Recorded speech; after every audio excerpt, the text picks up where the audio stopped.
ஒரே வேட்டியில 2 டிசைன்ஸ். உதயம் pixel double style dhotis with matching shirt. Experience your dream retirement life for a day. Ananya's Nananani Homes, Coimbatore. பட்டாசுனா அது 1 kg குட்டி Japan crackers. Online bookings open on 90% offer.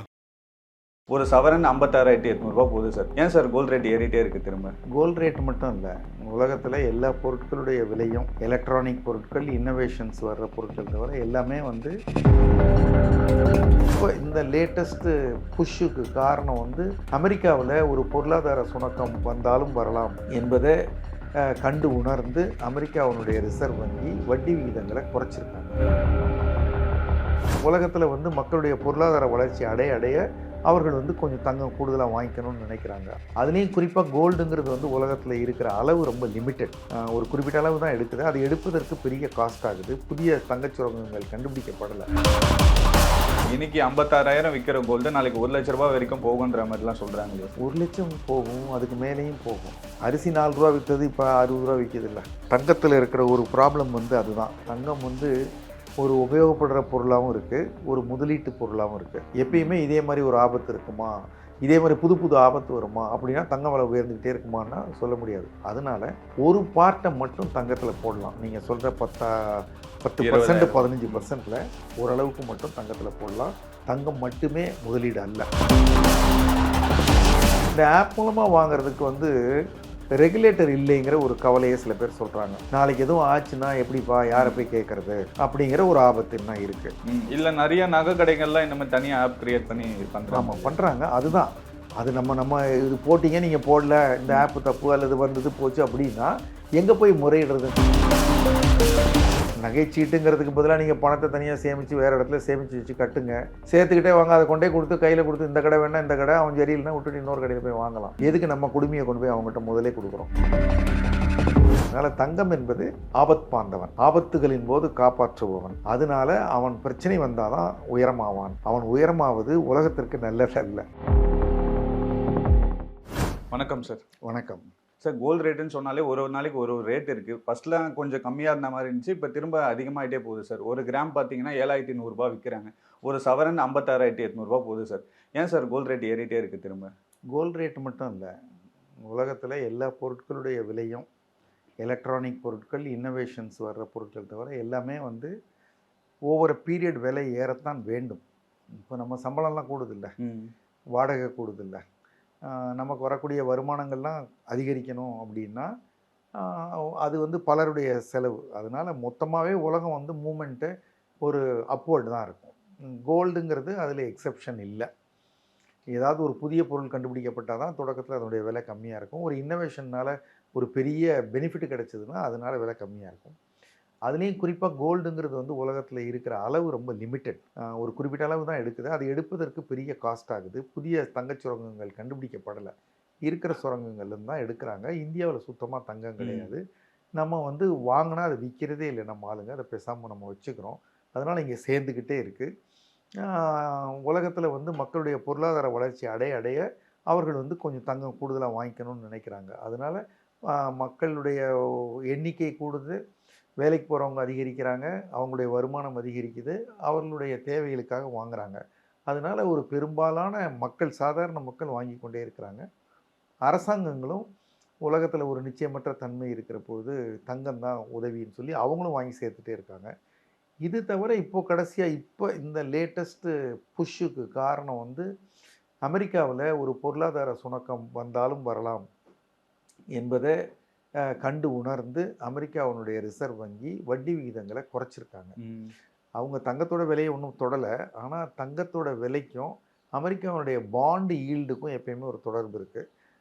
அமெரிக்காவினுடைய ரூபா மதிப்புக்கும் அவங்களுடைய dollar மதிப்புக்கும் ஒரு இன்வர்ஸ் ரிலேஷன்ஷிப் இருக்குது. அதன் காரணமாக இப்போ இந்த 3 காரணத்துக்காக பாண்டோட இன்வர்ஸ் ரிலேஷன்ஷிப்பில் அதனுடைய ஈல்டு, அதற்கப்புறம் யூஎஸ் டாலர்னுடைய மதிப்பு against Canadian dollar, Japanese yen, China yuan பலதுக்கு எதிராக மதிப்பு இழந்திருக்குது. அதன் காரணமாக சரிப்பா எல்லாமே கொஞ்சம் குழப்பமாக இருக்கும் போல் இருக்குது, நிச்சயமாக எல்லோரும் லாபம் பண்ணுவாங்க, நல்லா இருப்பாங்கன்னு சொல்ல முடியல, எதுக்கு நம்ம பணத்தை வெளியில் போய் ரிஸ்க் எடுத்துகிட்டு இருப்பானே, பேசாமல் தங்கத்தில் வச்சா பத்திரமா இருக்கும், விலை ஏறலைன்னா கூட இறங்காதுன்னு பெரிய முதலீட்டாளர்கள், பெரும் பணம் வைத்திருக்கவர்கள் தங்கத்தை வாங்குறான். இப்போ இவங்கெல்லாம் வந்து தங்கத்தை வாங்கிடுறதுனால சாதாரண மக்கள்னால வாங்க முடிய மாட்டேங்குது சார். ரேட் ஏறிட்டே போகுது இல்லையா? ஆமாம். ம். தங்கத்தில் இருக்கிற ஒரு ப்ராப்ளம் வந்து அதுதான். தங்கம் வந்து ஒரு உபயோகப்படுற பொருளாகவும் இருக்குது, ஒரு முதலீட்டு பொருளாகவும் இருக்குது. பல இதுகள் அப்படி இல்லை. இப்போ நீங்கள் அரிசி வந்து ரொம்ப விளைஞ்சிருச்சுன்னா விலை இறங்கி தான் ஆகணும். அதை என்ன பண்ண முடியும்? ஒன்றும் பண்ண முடியாது. சாப்பிட்டு தான் ஆகணும் அதை. வேறு இன்னும் ஒன்றும் வழி கண்டுபிடிக்கலை. அது மாதிரி இல்லை தங்கம். தங்கம் வந்து அதுக்கு டிமாண்ட் அதிகமானால் அது வந்து விலையை ஏற தான் செய்யும். அதுதான் அதனுடைய நிலைமை. அதை வந்து முதலீட்டுக்காக சிலர் திடீர்னு வாங்குற காரணத்தினால அதனுடைய விலை அதிகமாகிடுது. இப்போ ஒரு மிடில் கிளாஸ்லாம் பார்த்தீங்கன்னா பேசிக்காக ஒரு 20,000 ரூபாய் தான் சார் சம்பளம். அவங்க வந்து கோல்டை எந்த அளவுக்கு சேவ் பண்ணணும், அவங்க எந்த மாதிரி ஸ்கீமில் போடலாம் சார்? இப்போ வந்து ஒரு 20,000 சம்பளம் வாங்குறவங்க சேவ் பண்ணணும்னா எவ்வளோ ரூபா சேவ் பண்ணுவாங்க? மேக்ஸிமம் ஒரு 2,000 ரூபாய் 3,000 2,000 ஒரு 10-15%. 2,000னா 10%, 3,000னா சரியாக சொல்கிறீங்க நீங்கள். ஒரு 15,000 சேவ் பண்ணலாம். இப்போ 15,000த்துக்கும் அவங்க தங்கம் வாங்கக்கூடாது. இப்போ ஒரு 20-30 ஆண்டுகளுக்கு முன்னாடியெல்லாம் இவ்வளோ செல்ஃபோன் கிடையாது, இவ்வளோ இன்டர்நெட் கிடையாது, டெலிவிஷன் கிடையாது, நியூஸ் பேப்பர் படிக்கிறதோ மக்களுக்கு வந்து தகவல்கள் தெரியாது, இவ்வளோ வங்கிகள் கிடையாது, இவ்வளோ ஸ்டாக் மார்க்கெட்டு லிஸ்டட் கம்பெனிஸ்லாம் கிடையாது. அதனால் அப்போ இருந்த ஒரே ஒரு முதலீட்டு வாய்ப்பு என்பது அவர்களுக்கு சுலபமாக தங்கம். ஊரில் ஒரு கடை இருக்கும், அங்கே போய் தங்கத்தை வாங்கிட்டு வந்துடுவாங்க. கையில் பணம் இருந்தால் வேணும்னா தங்கத்தை கொண்டே கொடுத்துட்டு திருப்பி பணம் வாங்கிட்டு வந்துடுவாங்க. அந்த அளவில் வந்து அப்போ ரொம்ப உபயோகமாக இருந்த ஒரு பொருள். அவங்களுக்கு வந்து நம்ம வாங்கின விலைக்கும் விற்ற விலைக்கும் என்ன லாபம் நஷ்டம், எத்தனை வருஷம் வச்சுருந்தோம், அதுக்கு பதிலாக நம்ம வங்கியிலையோ போஸ்ட் ஆஃபீஸ்லேயோ போட்டிருந்தா பெட்டராக கிடைக்குமா, அப்படிலாம் யாரும் கணக்கு பண்ண மாட்டாங்க. அதனால தங்கம் மட்டுமே ஒரு இன்வெஸ்ட்மெண்ட் ப்ராடக்டாக இருந்தது பாஸ்ட் டென்ஸில் சொல்கிறேன். இப்போ அப்படி இருக்க வேண்டிய அவசியம் இல்லை. ஏன்னா இப்போ நீங்கள் கடந்த 1 ஆண்டு 2 ஆண்டு 3 ஆண்டுகளில் பார்த்தீங்கன்னா பங்குச்சந்தையில் போட்ட பணம் வந்து அவங்க எஸ்ஐபி மூலமாகவோ மியூச்சுவல் ஃபண்ட்ஸ் டைரெக்டாகவோ அல்லது அவங்க வந்து ஒரு ஸ்டாக்ஸ் வாங்கியோ பார்த்தீங்கன்னா ஒரு 65%, 70%, 100% அதிகமாக, குறைஞ்சபட்சம் பெரும்பாலான மியூச்சுவல் ஃபண்ட்ஸு 17 to 20% கொடுத்துருக்கு கடந்த 10 ஆண்டுகளில். ஆனால் 10 ஆண்டுகளில் தங்கம் அவ்வளோ விலை ஏறி இருக்கானா? 2-3 வருஷத்தில் ஏறி இருக்குது கொரோனாக்கு அப்புறம். ஆனால் 10 ஆண்டுகளில் ஏறலை. அப்போது ஒரு மனிதன் வந்து அவனுடைய வாழ்க்கையில் பணத்தை அவன் சேமித்து வைக்கணும் அப்படின்னு சொன்னால் அவன் வந்து விலைவாசி ஏறிக்கிட்டே போகுது, உயர்ந்துகிட்டே போகும். அந்த விலைவாசியை தாண்டி நம்ம வேகமாக பணத்தை பெருக்கணும் அப்படின்னு சொன்னான். நம்ம இப்போ இங்கேருந்து கோயம்புத்தூர் போகிறோம், போகணும், ஒரு டாக்குமெண்ட்டை கொண்டே கொடுக்கணும். நம்ம யார்கிட்ட கொடுத்து அனுப்புகிறோமோ அவர் முன்னாடி கிளம்பி போயிட்டார். அவர் ஒரு பஸ்ஸில் போயிட்டுருக்காரு, டாக்குமெண்ட் எடுத்துகிட்டு கோர்ட்டில் கொண்டே கொடுக்க போகிறாரு. கோயம்புத்தூருக்கு போயிட்டுருக்காரு, 6 மணி நேரம் ஆகும். அவர் கிளம்பி 2 மணி நேரம் கழிச்சு தான் நமக்கு தெரியுது அவர் இன்னொரு பேப்பரை விட்டுட்டு போயிட்டாருன்னு. அந்த பேப்பரை கொண்டு போய் கொடுக்கலன்னா அவரால் அங்கே சேர்க்க முடியாதுன்னா என்ன பண்ணணும்? நம்ம அவர் போகிற பஸ் என்ன வேகம் போகுதோ அதை விட வேகமான வண்டியில் போனால் தான் அவரை பிடிக்கலாம், அவரை தாண்டலாம். அது மாதிரி நமக்கு முன்னாடி விலைவாசி எல்லாம் ஓடிக்கிட்டே இருக்குது. வீட்டு வாடகை, கரண்ட்டு பில்லு, பால் விலை, வண்டி வாடகை, பெட்ரோல் விலை எல்லாம் ஏறுது. நம்ம இந்த பணத்தை வந்து இன்னும் 5 வருஷம் கழிச்சு 10 வருஷம் கழிச்சு செலவழிக்கிறதுக்காக சேர்த்து வச்சுட்ருக்கோம். அப்போ கொண்டு போய் நம்ம தங்கத்தில் வைக்கிறோம்னு வச்சுக்கோங்க.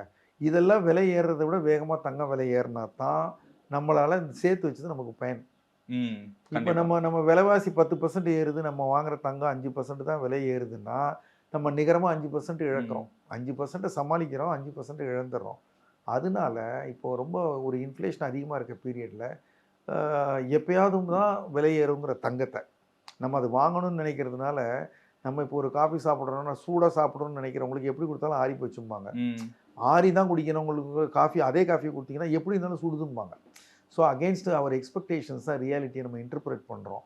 அது மாதிரி பலருக்கும் தங்கம் வேணும்னு நினைக்கிறதுனால அவங்க என்ன நினைக்கிறாங்க, விலை ஏறிட்டே இருக்குன்னு நினைக்கிறாங்க. நீங்கள் ஆக்சுவலாக இதை பேப்பரில் போட்டு பார்த்து ஃபிக்ஸட் டெபாசிட்டில் போட்ட பணம் 10 வருஷத்தில் என்ன இருக்குது, லேண்டில் போட்ட பணம் 10 வருஷத்தில் என்ன இருக்குது, ஸ்டாக் மார்க்கெட்டில் போட்ட பணம் 10 வருஷத்தில் என்ன இருக்குது, கோல்டில் போட்ட பணம் 10 வருஷத்தில் என்ன இருக்குதுன்னு பார்த்தீங்கன்னா கோல்டு ஒன்றும் அவ்வளோ பிரமாதம் கிடையாது. அது ஒரு இந்த மாதிரி ஃபெடரேட்டு கூட்டுறாங்க, உலகத்தில் பிரச்சனை அப்படிங்கிற போது இப்போ ஹமாஸு, அடுத்து லெபனான் பிரச்சனை, இஸ்ரேல் வந்து இன்னும் போர் பண்ணிக்கிட்டே இருக்காங்க, பிரச்சனை போயிட்டு அது மாதிரிலாம் ஒரு பிரச்சனை வர்றபோது தங்கம் வந்து மேலே தூக்கி பிடிச்சிட்டு இருக்காங்க. அதுதான் நம்மளை காப்பாற்றும்னு சொல்லி. அது வந்து அதே நிலைமை நீடிக்குமா? எப்பயுமே இதே மாதிரி ஒரு ஆபத்து இருக்குமா? இதே மாதிரி புது புது ஆபத்து வருமா? அப்படின்னா தங்கம் விலை உயர்ந்துக்கிட்டே இருக்குமான்னா சொல்ல முடியாது. ஆனால் ஒரு நிறுவனம் தொடர்ந்து நல்லா வேலை செய்யுமா, லாபம் கூட்டுமா, திறமையாக செய்யுமானா அது செய்யும். அதனால் ஒரு பார்ட்டை மட்டும் தங்கத்தில் போடலாம். நீங்கள் சொல்கிற 10% 15%ல் ஓரளவுக்கு மட்டும் தங்கத்தில் போடலாம். தங்கம் மட்டுமே முதலீடு அல்ல. இப்போ இந்த கோல்டு நிறைய ஸ்கீம்ஸ்லாம் வருது இல்லையா சார்? பேப்பர் கோல்டுன்னு சொல்றாங்க. அப்புறம் பார்த்தீங்கன்னா, இப்போ ஆன்லைன்லேயே வந்து நிறைய ஆட்லாம் கூட போடுறாங்க. ஒரு ஆப்லேயே வந்து நீங்க கோல்ட சேவ் பண்ணலாம். மணி இந்த மாரி கட்டி அந்த மாரி சொல்றாங்க. இந்த மாரி விஷயம்லாம் எந்த அளவுக்கு சேஃப் சார்? இப்போ கோல்டு பார்த்தீங்கன்னா, ஒரு 6, 7 ஃபார்மில் சாதாரண மனிதர்கள் வாங்குறாங்க. முதல்ல வாங்குறது நகை. நகையாக வாங்குற பொழுதே நம்ம வாங்குற போதே அது வந்து ஒரு மேக்கிங் சார்ஜ், அதுக்கப்புறம் அதில் வந்து ஒரு வேஸ்டேஜ், அதுக்கப்புறம் ஒரு ஜிஎஸ்டி அப்படின்னு சொல்லி குறைஞ்சபட்சம் 15லேருந்து 20% நகையை பொறுத்து 25, 30% கூட அப்போவே நமக்கு லாஸ் ஆகிடுது. நகைங்கிறது நமக்கு கெயின், சந்தோஷம், திருப்தி அதெல்லாம் இருக்குது. பட் ஆனால் அதில் நமக்கு வந்து தங்கமாக கிடைக்கல. அப்போ அது முதலீடு இல்லை. நகைன்னு வாங்குகிறோம், ஓகே, அப்போ அதை விட்டுறலாம். அடுத்து காயினாக வாங்குறோன்னா டையிங் சார்ஜ்னு ஒன்று போடுறாங்க. அது மேலே ஒரு ஜிஎஸ்டியும் போடுறாங்க. அப்போ தங்கத்தோடு சேர்ந்து கூடுதலாக கொஞ்சம் கொடுக்குறோம். நம்ம தங்கத்தை அதை கொடுத்து நகை பண்ணுற போது அந்த டையிங் சார்ஜ் நமக்கு திருப்பி கிடைக்காது, நமக்கு ஜிஎஸ்டி கிடைக்காது. அப்போ அங்கேயும் நமக்கு லாஸ் தான் வருது. அப்போ அதுக்கு அடுத்து நீங்கள் பார்த்தீங்கன்னா கோல்டுனா நீங்கள் வந்து இடிஎஃப் ஸ்டாக் மார்க்கெட்டில் நீங்கள் கோல்டு வாங்கலாம். 1 கிராம், 2 கிராம், 3 கிராம் வாங்கினீங்கன்னா அதுக்கு 3% ஜிஎஸ்டி கிடையாது. ஆனால் ஸ்டாக் புரோக்கர் போடுற புரோக்கரேஜ் தான். ஒரு டிமேட் அக்கௌண்ட் வேணும் உங்களுக்கு. இருந்தால் நீங்கள் இடிஎஃப் வாங்கலாம், தினசரியே வாங்கலாம், விற்கலாம், காலையில் வாங்கலாம், சாயங்காலம். அப்படி செய்யக்கூடாது, ஆனால் அப்படி கூட செய்ய வாய்ப்பு இருக்கிறது. இடிஎஃப்ங்கிறது ஒரு முறை. இடிஎஃப்க்கு வந்து ஒரு ரெகுலேட்டர் இருக்காங்க, SEBI, security exchanges board of India. அவங்களுடைய கண்காணிப்பில் தான் பங்கு சந்தைகள் இயங்கிக்கிட்டு இருக்கு. அதனால நம்ம இடிஎஃப்ல போடுற போனால் காணாமல் போயிடுமா, ஓடி போயிடுவாங்களா, என்ன ஆச்சுன்னு கண்டுபிடிக்கிறதுக்கு பயமா, அந்த ஆபத்தெல்லாம் கிடையாது. இடிஎஃப்ல கோல்டு வாங்கலாம், ஸ்டாக் புரோக்கர் மூலமாக வாங்கணும். அதுக்கு கொஞ்சம் கூடுதல் விவரங்கள் தெரியணும். எல்லாராலையும் முடியாது, எல்லாராலையும் அதை பண்ண முடியாது. முடிஞ்சவங்க அதை செய்யலாம். அதற்கு பிறகு அடுத்த வழி தான் வந்து பாண்டு. ரிசர்வ் பேங்க் ஆஃப் இந்தியாவை பாண்டு வெளியிடுறாங்க. திருப்பி இனிமேல்ட்டு வெளியிட மாட்டாங்கன்னு சில பேர் யூகங்கள் சொல்கிறாங்க. உண்மையாக பொய்யான்னு தெரியல. இது வரைக்கும் பாண்டு வெளியிட்டிருக்காங்க. அவங்க வந்து நடப்பு விலையிலேருந்து ஒரு 50 ரூபா கிராமுக்கு குறைச்சி பேப்பராக கொடுத்துட்றாங்க. நீங்கள் வந்து 10 கிராம் வேணும்னா 10 கிராம்னு எழுதி ஃபிக்ஸட் டெபாசிட் பணத்தை போட்டால் நமக்கு எப்படி என்ட்ரி போட்டு கொடுக்குறாங்களோ அந்த மாதிரி ஒரு சர்டிஃபிகேட் கொடுத்துருவாங்க 10 கிராம். அதை நீங்கள் 8 வருஷம் வச்சு திருப்பி கொண்டு கொடுத்தா அந்த 10 கிராம் தங்கத்தை கொடுத்துருவாங்க. அன்னைக்கு ரேட்டுக்கு என்ன ரேட்? ரேட் இல்லை, தங்கமே கொடுத்துருவாங்க.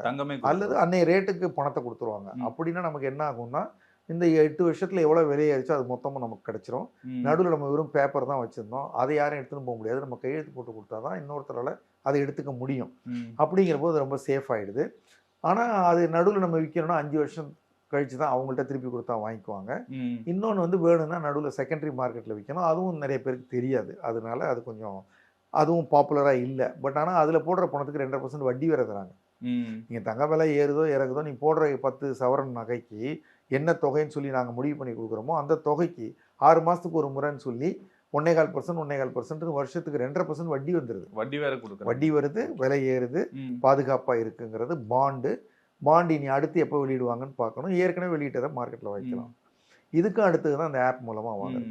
இந்த ஆப் மூலமாக வாங்குறதுக்கு வந்து ரெகுலேட்டர் இல்லைங்கிற ஒரு கவலையை சில பேர் சொல்கிறாங்க. இது வந்து நாளைக்கு எதுவும் ஆச்சுன்னா எப்படிப்பா, யாரை போய் கேட்குறது அப்படிங்கிற ஒரு ஆபத்து என்ன இருக்குது. இது வந்து இப்போது பாண்டுனா ரிசர்வ் பேங்க்கு, பங்குச்சந்தைனா செபி அப்படிங்கிற கண்காணிப்பு ஆணையம் இருக்குது, இன்சூரன்ஸ்னால் ஐஆர்டிஏ.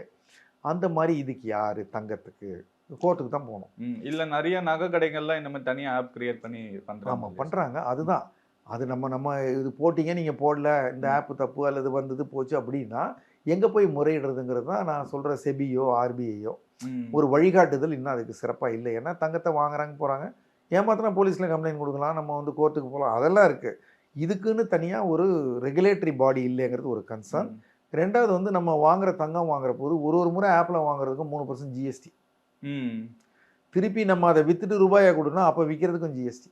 இது ஒரு விஷயம் இருக்குது, 2 ஜிஎஸ்டி பே பண்ணுறாங்க. ஆமாம், ஜிஎஸ்டி கட்டுற மாதிரி இருக்குது. அப்புறம் நமக்கு அந்த நகையை கொடுக்குற போது அவங்க இல்லை நான் நகையாகவே வாங்கிக்கிறேன், இல்லை தங்கமாகவே வாங்கிக்கிறேன்னா மேக்கிங் சார்ஜு, இல்லைன்னா அதில் அந்த டையிங் சார்ஜ். ஸோ ஆப்புங்கிறது கன்வீனியன்ட்டு. ரொம்ப குறைஞ்ச ரூபாய்க்கு கூட நீங்கள் 50 ரூபா, 100 ரூபா, 200 ரூபா எவ்வளோ வேணாலும் போடலாம். உங்களுக்கு போடுறது ரொம்ப சுலபம். நடுவில் அநேகமாக நிறுத்தக்கூட அலோவ் பண்ணுவாங்கன்னு நினைக்கிறேன். அதுக்கு ஒரு வட்டி கிடைக்காது. தங்கத்தினுடைய விலை ஏறிச்சுன்னா நமக்கு கிடைக்கும். அதுக்குள்ளார அதில் என்ன வேறு சார்ஜஸ் போடுறாங்கன்னு நம்ம தெரிஞ்சுக்கணும். அதுக்கப்புறம் அந்த குறிப்பிட்ட நிறுவனம் வலுவான நிறுவனமாக அவங்க ஏமாற்ற மாட்டாங்களா அப்படிங்கிறத நம்ம உறுதி பண்ணி. அதே மாதிரி இப்போதான் இந்த ஆன்லைன் கோல்டுலாம் வந்தது சார். இதுக்கு முன்னாடி பார்த்தீங்கன்னா இந்த எல்லா நகை கடைகளையும் பார்த்தீங்கன்னா ஸ்கீம்ஸ்லாம் போடுவாங்க. அந்த ஸ்கீம்ஸ்லாம் எந்த அளவுக்கு சார் நமக்கு பெனிஃபிட்டா சார் அந்த மாதிரி ஸ்கீம்லாம் போடலாம். அதாவது வந்து ஒரு சேமிக்கிற பழக்கங்கிறது பணத்தை சீட்டு கட்டுறோம், இல்லைன்னா ஆர்டி போடுறோம், இல்லை பங்குச்சந்தையில் எஸ்ஐபி போடுறோம். அது மாதிரி நகையை சீட்டு கட்டலாம். பெரும்பாலும் பெண்கள் பண்ணுறாங்க. அது ஒரு சந்தோஷமாக பண்ணுறாங்க. ஆனால் அந்த சீட்டு கட்டுற போது அதுக்கு வந்து என்ன அதில் வழிமுறைகள் சொல்லியிருக்காங்கன்னு பார்க்கணும். தங்கத்தினுடைய விலை வந்து நம்ம அப்பப்போ போடுற போது இருக்கிற விலை வேற, நம்ம வாங்குற போது இருக்கிற விலை வேற. எந்த விலையில் நமக்கு நகையை கடைசியாக கொடுப்பாங்க? நாம் 11 மாதம் கட்டுறதுக்கு நம்ம வந்து அந்த 11 மாதமும் வட்டி இல்லாமல் பணம் போகுது. அதற்கு நமக்கு என்ன காம்பன்சேஷன் அவங்க கொடுக்குறாங்க? அதுதான் அவங்க என்ன சொல்றாங்கன்னா செய்கூலி இல்லை ஆனால் சேதாரம் இருக்கு அப்படின்ற மாதிரி தான் சொல்றாங்க. அதுக்கெல்லாம் வந்து ஒரு முறைப்படுத்தப்பட்ட பர்சன்டேஜ் கிடையாது. இப்போ செய்கூலிங்கிறது இல்லைங்களா, சேதாரம் என்ன பர்சன்டேஜ் சொல்கிறாங்கங்கிறத நகை நம்ம சீட்டை கட்டிட்டு அவங்க கையில் நம்ம பணம் இருக்குது, நம்ம போய் அங்கே கடையில் நின்றுக்கணும், சேதாரம் இவ்வளோலாம் நீ ரொம்ப அதிகம், எனக்கு வேண்டாம், நகையத்தா அப்படின்னா தரமாட்டேன்னா சரி பணத்தை தானே தருவாங்களா? அது மாதிரி சில இது இருக்குது. அதனால அது எந்த கடைகள்னு பார்த்துக்கிட்டு எல்லாரும் பண்ண மாட்டாங்க, பண்ணக்கூடியவங்களும் இருப்பாங்க. அதற்கு பிறகு நகைகளே சரியா அப்படின்னு பார்க்க வேண்டிய ஒரு ஆபத்தான சூழ்நிலையும் இருக்குது. ஏன்னா நம்ம விற்க போனால் செக் பண்ண முடியுது அவங்களால. அவங்க மிஷின் வச்சுருக்காங்க, உரசி பார்க்குறாங்க, சொல்கிறாங்க. நம்ம வாங்குற போது அதெல்லாம் பண்ண முடியாது. நம்ம டிசைன் மட்டும் பார்த்துட்டு வாங்கி அதில் இருக்க சீலை பார்க்கணும். அந்த சீல் ப்ராப்பராக இருக்கணும். அதில் வந்து எங்கே மேக் பண்ணாங்க, என்ன டச்சுன்னெலாம் அதில் போட்டிருக்கணும். எல்லாருக்கும் பார்க்க தெரியுமா? கண்டிப்பாக தெரியாது. அது சரியான சீல் இல்லைன்னா அதை எதிர்த்து கேட்க முடியுமா? கேட்டால் ஒழுங்காக பதில் சொல்லுவாங்களா? இது மாதிரி எல்லாம் இருக்குது. அதனால நகைச்சீட்டுங்கிறதுக்கு பதிலாக நீங்கள் பணத்தை தனியாக சேமித்து வேறு இடத்துல சேமித்து வச்சு கட்டுங்க. சேர்த்துக்கிட்டே வாங்க, அதை கொண்டே கொடுத்து கையில் கொடுத்து இந்த கடை வேணா இந்த கடை, அவன் சரியில்லைன்னா விட்டுட்டு இன்னொரு கடையில் போய் வாங்கலாம். எதுக்கு நம்ம குடுமையை கொண்டு போய் அவங்ககிட்ட முதலே கொடுக்குறோம்? இப்போ நம்ம ஒரு நகையை வாங்க போகிறோம், என்னென்ன மாதிரி விஷயம் தான் அந்த நகையில் செக் பண்ணணும் சார்? இந்த சிம்பிள் சொன்னீங்க 916 பார்க்கணும், அந்த மாதிரி விஷயங்கள்லாம் என்னென்ன மாதிரி இருக்குது? பிஐஎஸ்னுடைய சீலெல்லாம் இருக்கணும் அப்படின்னே இருக்குது. நீங்கள் வந்து அது எந்த இடத்துல சர்டிஃபை பண்ணப்பட்டதுங்கிற சீல் இருக்கணும். அது எத்தனை கிராமுங்கிறது இருக்கணும். தனித்தனி பீஸாக இருந்தால் ஒவ்வொரு பீஸ்லேயும் இந்த சீல் இருக்கணும். அப்புறம் எடை போடையில் நம்ம கவனமாக பார்த்துக்கணும். அப்புறம் கல்லுக்கு எடை அவங்க போடக்கூடாது. கூலி சேதாரங்களுக்கு இது வரைக்கும் இன்னும் ஒரு ரெகுலேஷன் வரல. இவ்வளோ தான் இருக்கலாம்னு இருக்கலாம். ஆனால் அது இன்னும் ஒரு பேச்சுவார்த்தையில் தான் நம்மளுடைய சாமர்த்தியத்தில் தான் முடிக்க வேண்டியதாக இருக்குது. ஆனால் நிச்சயமாக நம்ம வாங்குகிற தங்கம் 22 கேரட்டுக்கு பணம் கொடுத்தா 22 கேரட்டான்னு கேட்கறதுக்கான உரிமை நமக்கு இருக்குது. அந்த திறமை தான் நமக்கு இல்லை. நம்ம லேடிஸ் எல்லாருமே பார்த்தீங்கன்னா டிசைன் தான் பார்க்குறாங்க சார், இதெல்லாம் கவனிக்க மாட்டுறாங்க இந்த மாதிரி விஷயங்கள். ஆமாம், அதுதான் அப்படி ஒரு மாதிரி உறுதியாக சொல்ல முடியாத ஒரு நிலையாக இருக்குது. தங்கம் என்பதே நாம் கொடுத்தா தான் மதிப்பு. தங்கம் என்பது வந்து அது அதனுடைய மதிப்பு மக்கள் மனதில் தான் இருக்குது. போட்டுக்கிறவங்க மனசுலையும் மற்றவங்க பார்த்து பெருமையாக நினைக்கிறாங்கன்னு இவங்களே நினச்சிக்கிறதுலையும் தான். மற்றபடி அதனுடைய இன்ட்ரின்சிக் வேல்யூ அப்படின்னு பார்த்தா ஒன்றும் இல்லை. நீங்கள் 10 சவரன் நகையை போட்டுக்கிட்டு 10 வருஷம் கழித்து போய் எடை போட்டிங்கன்னா 9 சவரன் தான் இருக்குது. அது தேஞ்சு ஒன்றும் உடம்புல போகல, தேஞ்சு தண்ணியில் பாத்ரூமில் போயிடுச்சு. பார்வையில் தான் இருக்குது. அதனால் அது அவர்களுடைய அந்த விருப்பத்திற்காக சந்தோஷத்துக்காக செய்கிற செலவுன்னு அதை விட்டுட்டு போக வேண்டியதான். அந்த சோஷியல் மாற்றங்களை கொண்டு வர நாளாகும். அதே மாதிரி எல்லாரும் கேட்குற ஒரு விஷயம், இன்னைக்கு 56,000 விற்கிற கோல்டு நாளைக்கு 1 லட்ச ரூபாய் வரைக்கும் போகுன்ற மாதிரிலாம் சொல்கிறாங்க இல்லையா சார்? அதுக்கு வாய்ப்பு இருக்கா சார்? 1 லட்சம் போகும், அதுக்கு மேலேயும் போகும். இப்போ வந்து முன்னாடியெல்லாம் சொல்லுவாங்க அது சவரனே 50 ரூபா இருந்தது, 100 ரூபா இருந்ததுவாங்க. அப்போ நம்ம சொல்லியிருந்தா 56,000 யாரும் நம்பியிருக்க மாட்டாங்க. யாரும் நம்பியிருக்க மாட்டாங்க. ஆனால் 40 வருஷத்தில் இப்படி ஆகுது இல்லை? அரிசி 4 ரூபா விற்றது இப்போ 60 ரூபா விற்கிது இல்லை? ஸோ பால் 2 ரூபா லிட்டர் விற்றது இன்னைக்கு இவ்வளோ விற்கிது, 1 ரூபா விற்றது விற்கிது இல்லை? எல்லாமே அப்படி தான். எல்லாத்தினுடைய விலையும் ஏறும், தங்கத்தினுடைய விலையும். அந்த 1 லட்ச ரூபாய் எத்தனை வருஷத்துக்குள்ளே போயிடும் சார்? ஒரு 5 வருஷத்தில் 1 யாராலையும் கரெக்டாக கணிக்க முடியாது. இப்போ நீங்கள் வந்து ஒரு ஃபிக்ஸட் டெபாசிட் போட்டோம்னா நம்ம எத்தனை வருஷத்தில் வரும்னு சொல்லலாம். அதுக்கு பேர் ஃபிக்ஸட் ரிட்டர்ன். இதெல்லாம் வந்து வேரியபிள் ரிட்டர்ன். இது உலகம் மொத்தமும் பிரச்சனை, ஒரே அணு ஆயுத போராகி போச்சுன்னா தங்கம் 1 லட்ச ரூபாய்ங்கிறது அடுத்த வருஷம் வந்துடும். நமக்கு தங்கம் 1 லட்ச ரூபா வேணுமா, உலகம் அமைதியாக இருக்கணுமா, நம்ம எதை விரும்பணும்? அதனால் தங்கம் என்பது ஆபத் பாந்தவன், ஆபத்துகளின் போது காப்பாற்றுபவன். அதனால அவன் பிரச்சனை வந்தாதான் உயரமாவான். அவன் உயரமாவது உலகத்திற்கு நல்லதல்ல. ரொம்ப நன்றி சார். நன்றி. ஒரே பெட்டியில 2 டிசைன்ஸ். உதயம் pixel double style dhotis with matching shirt. Experience your dream retirement life for a day. Ananya's Nananani Homes, Coimbatore. பட்டாசுனா அது 1 kg குட்டி Japan crackers. Online bookings open on 90% offer.